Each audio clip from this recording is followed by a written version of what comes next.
Liquid to gas change, या फिर इसी को बोलते हैं बॉइलिंग, या फिर इसी को बोलते हैं वेपोराइजेशन। लिक्विड चेंज हो जाए गैस में। कैसे चेंज होगा? जब हम लिक्विड को हीट करेंगे, ज़्यादा हीट करेंगे, तब वो चेंज होगा गैस में। और जिस टेम्परेचर पर वो चेंज होता है उसी उसी टेम्परेचर को बोलते हैं बॉइलिंग पॉइंट। और ये भी एटमॉस्फेरिक प्रेशर पर ही होगा ना। जैसे अभी मेल्टिंग मैंने बताया आपको एटमॉस्फेरिक प्रेशर पर हो रहा था, तो बॉइलिंग भी एटमॉस्फेरिक प्रेशर पर ही होगा। पर बॉइलिंग में एक वर्ड यूज किया जाता है रैपिडली, तुरंत बॉयल होने लगता है। कैसे, मैं बताती हूँ आपको। जैसे एक बीकर में अगर हमने लिक्विड लिया, मेल्ट करके हम सॉलिड से लिक्विड बना लिए हैं, और ये सारा फिजिकल चेंज ही है, सिर्फ इसमें स्टेट चेंज हो रहा है, सॉलिड से लिक्विड, लिक्विड से गैस।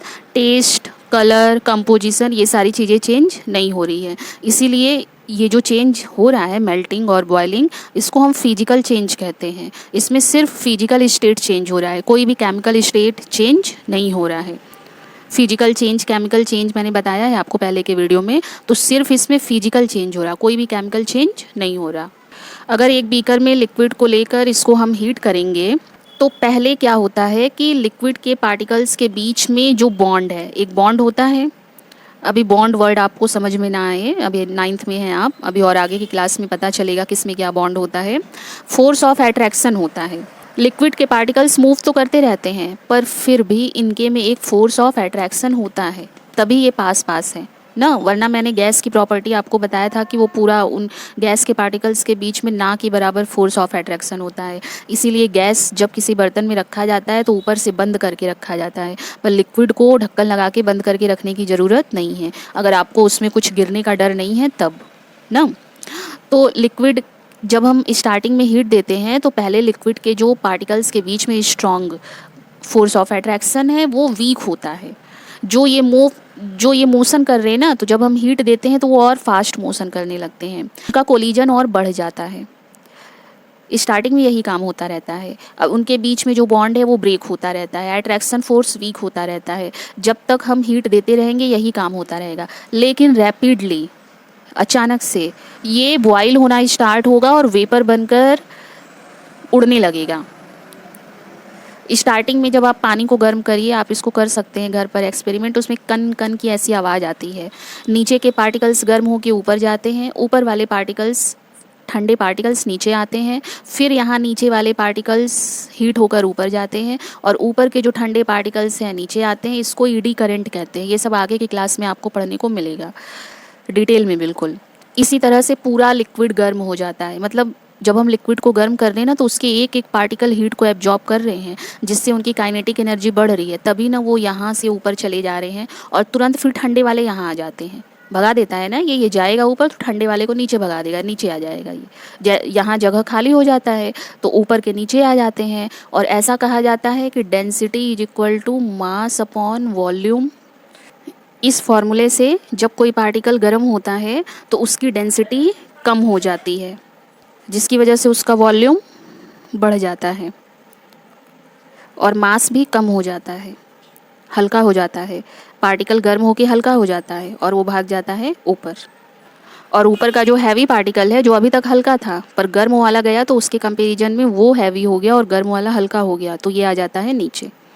इसी तरह से पूरा सर्कुलर प्रोसेस होता रहता है। इसको आप बहुत आसानी से एक भगोने में रख दीजिए पानी या कटोरी में, उसको गर्म करिए, आपको दिखेगा ये सारा, उसमें एक एक पार्टिकल आपको दिखेगा।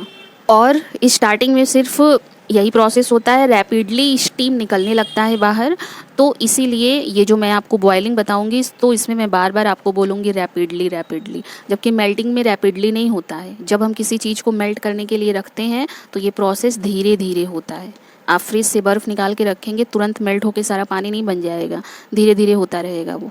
या किसी भी चीज़ को मेल्ट करिए, बटर को रख दीजिए तवे पर मेल्ट करने के लिए, एक ही बार में सारा मेल्ट नहीं हो जाएगा, वो धीरे धीरे नीचे से स्टार्ट होगा। जहाँ से हीट मिलेगा ना, तो यहाँ से स्टार्ट होगा, धीरे धीरे करके सारा मेल्ट होगा। जब हम किसी लिक्विड को हीट करते हैं तो वो बन जाता है गैस। अगर हम वाटर को हीट कर रहे हैं तो वो बन जाएगा वेपर या बन जाएगा स्टीम, और रैपिडली होगा ये काम। मैंने बताया आपको बॉइलिंग पॉइंट क्या होता है। इसमें भी रैपिडली वर्ड यूज होगा, क्योंकि वो टेम्परेचर जिस पर रैपिडली कोई लिक्विड स्टीम बन जाता है, बॉयल होने लगता है, वेपर बन जाता है, उसी को हम बोलते हैं उसका बॉइलिंग पॉइंट। वाटर का बॉइलिंग पॉइंट होता है 100 डिग्री सेल्सियस। 100 डिग्री सेल्सियस से पहले वो बॉयल नहीं होता है, हीट देते देते जैसे ही 100 डिग्री सेल्सियस पे पहुंचता है वो बॉयल होने लगता है। अल्कोहल का बॉइलिंग पॉइंट होता है 78 डिग्री सेल्सियस। अल्कोहल मतलब C2H5OH, ये सबसे पॉपुलर अल्कोहल है जिसका यूज ड्रिंक्स में होता है, शराब, बियर, विस्की, रम, इन सारी चीज़ों में। तो उसको बॉयल करेंगे तो 78 डिग्री सेल्सियस पर वो बॉयल होने लगेगा। मरकरी, जिसको आप जानते हैं कि ये लिक्विड फॉर्म में ही होता है, Hg, जो कि होता तो सॉलिड है मगर मिलता ये लिक्विड फॉर्म में है। ये मरकरी मेटल है जिसको सॉलिड फॉर्म में होना चाहिए रूम टेम्परेचर पर, लेकिन रूम टेम्परेचर 25 डिग्री सेल्सियस पर ये लिक्विड के फॉर्म में रहता है। तभी तो मैंने एक वीडियो में आपको बताया था कि इसको थर्मोमीटर में भरा जाता है, हीट के लिए बहुत सेंसिटिव होता है। और मेल्टिंग पॉइंट देखिए कितना ज़्यादा है, 357 डिग्री सेल्सियस, वाटर का 3 गुना, 3.5 गुना। मतलब थर्मोमीटर को हम कितना भी ज़्यादा टेम्परेचर थर्मोमीटर से मेजर करें, उसमें का मरकरी वेपर बनकर उड़ेगा नहीं, उसी में रहेगा।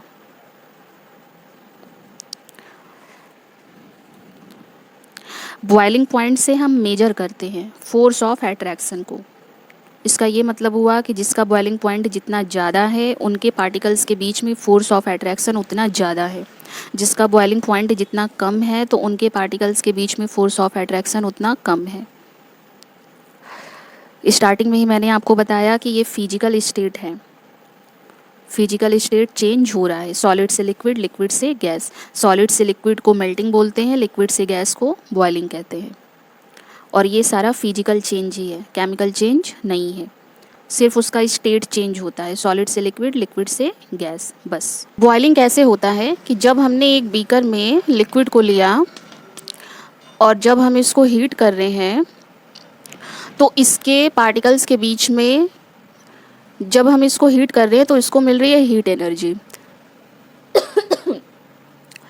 जिसकी वजह से इसके पार्टिकल्स का मूवमेंट बढ़ जा रहा है और उनकी काइनेटिक एनर्जी बढ़ जा रही है। काइनेटिक एनर्जी मतलब मूव करने की जो कैपेसिटी है वो पहले से बहुत बढ़ जा रही है। फोर्स ऑफ अट्रैक्शन तो ख़त्म हो ही गया उनके बीच में जो भी थोड़ा बहुत था, और ये पार्टिकल अलग अलग निकल कर बाहर भागने लगते हैं ना, अलग अलग ये पार्टिकल, अलग अलग single single particle, individual particle निकल कर बाहर भागने लगते हैं रैपिडली। अचानक से वो कंडीशन आ जाती है जैसे ही वाटर का टेम्परेचर 100 डिग्री सेल्सियस पहुंचता है, तो इसी को बोला जाता है बॉइलिंग। लेकिन जब मैंने आपको मेल्टिंग बताया था तो मेल्टिंग में मैं ये बता रही हूँ कि अगर कोई सॉलिड है तो इसके जो बड़े बड़े ग्रुप्स रहते हैं, जब हम इसको हीट सप्लाई करते हैं तो ये स्मॉल ग्रुप्स में डिवाइड हो जाते हैं, कहीं निकल के भागते नहीं हैं, उसी में रहते हैं। पर जो पहले बड़े बड़े ग्रुप्स में थे ना, तो अब छोटे छोटे ग्रुप में डिवाइड हो जाते हैं, तब हम उसको बोलते हैं मेल्टिंग। इनमें पार्टिकल्स की हीट एनर्जी बढ़ती है लेकिन काइनेटिक एनर्जी नहीं बढ़ती है। तो ये डिफरेंस है मेल्टिंग में और बॉइलिंग में। जब हम किसी लिक्विड को हीट करते हैं तो उसकी हीट एनर्जी बढ़ेगी दोनों में, मेल्टिंग में भी और बॉइलिंग में भी। बॉइलिंग में आगे क्या होगा कि पार्टिकल्स फास्ट मूव करेंगे, ये तो मेल्टिंग में भी करते हैं, लेकिन काइनेटिक एनर्जी बढ़ती है बॉइलिंग में, मेल्टिंग में नहीं बढ़ती है। फोर्स ऑफ अट्रैक्शन दोनों में कम होता है, पर बॉइलिंग में काइनेटिक एनर्जी बढ़ी, फोर्स ऑफ अट्रैक्शन कम हुआ तो निकल के वो भाग गए बाहर। अगर आप पानी को रखिए बॉयल करने के लिए, अगर वो बॉयल करने लगे, अगर इसके ऊपर एक बर्तन भी रख दीजिए ना, तो इतना फास्ट, इतनी ज़्यादा काइनेटिक एनर्जी होती है पार्टिकल्स की कि उस बर्तन को भी वो गिरा सकते हैं। स्टीम इंजन का नाम आप लोगों ने सुना होगा, स्टीम इंजन, वो ऐसे ही वाटर को बॉयल करके तब इंजन को आगे बढ़ाया जाता था, स्टीम के थ्रू ही। ये जो निकल रहे हैं वेपर्स, इसी को स्टीम भी कहते हैं, तो इसीलिए उसका नाम दिया गया था स्टीम इंजन। स्टार्टिंग में स्टीम से ही गाड़ियाँ चलती थी, रेलगाड़ी। अब ना डीजल से और इलेक्ट्रिसिटी से गाड़ियाँ चलने लगी हैं। सेपरेट इनटू इंडिविजुअल पार्टिकल्स, मतलब अलग अलग पार्टिकल्स में वो सेपरेट होकर बाहर भाग जाते हैं। जब लिक्विड को हम बॉयल करते हैं तो बन जाता है गैस, जब सॉलिड को हम मेल्ट करते हैं तो बन जाता है लिक्विड। मेल्टिंग में मैंने बताया आपको कि जो बिग ग्रुप होते हैं वो स्मॉल ग्रुप्स में डिवाइड हो जाते हैं। हीट एनर्जी दे मिलती है उनको, हीट करेंगे तो हीट एनर्जी मिलेगी, लेकिन काइनेटिक एनर्जी मेल्टिंग में नहीं मिलती है। काइनेटिक एनर्जी मिलने का मतलब है कि पार्टिकल्स बर्तन से निकल के भागे। जैसे गैस को रखते हैं तो गैस के पार्टिकल्स में कहा जाता है बहुत ज़्यादा काइनेटिक एनर्जी है, मैंने पहले की वीडियो में बता रखा है आपको सब। तो वही काम होता है जब वाटर बॉयल होने लगता है या कोई भी चीज़ बॉयल होने लगता है, तो इसीलिए बॉइलिंग पॉइंट हमेशा ज़्यादा होता है मेल्टिंग पॉइंट से। मतलब मेल्ट करने का मतलब है कि बस सॉलिड से लिक्विड बना दिया, लेकिन बॉयल करने का मतलब है कि उसको पूरा लिक्विड से आपको गैस बनाना है। सोचिए, अगर एक आइस है, इसको पहले आपने वाटर बनाया और फिर आप इसी को बना रहे हैं गैस ना। वाटर तो हमारा ये रूम टेम्परेचर पे रहता है, आइस के लिए आपको फ्रीजिंग करना पड़ रहा और गैस के लिए आपको स्ट्रॉन्ग हीटिंग करना पड़ रहा। ये दोनों में ज़्यादा मेहनत है और दोनों में ही टेम्परेचर का काम है, इसमें कम करना पड़ रहा और इसमें ज़्यादा करना पड़ रहा।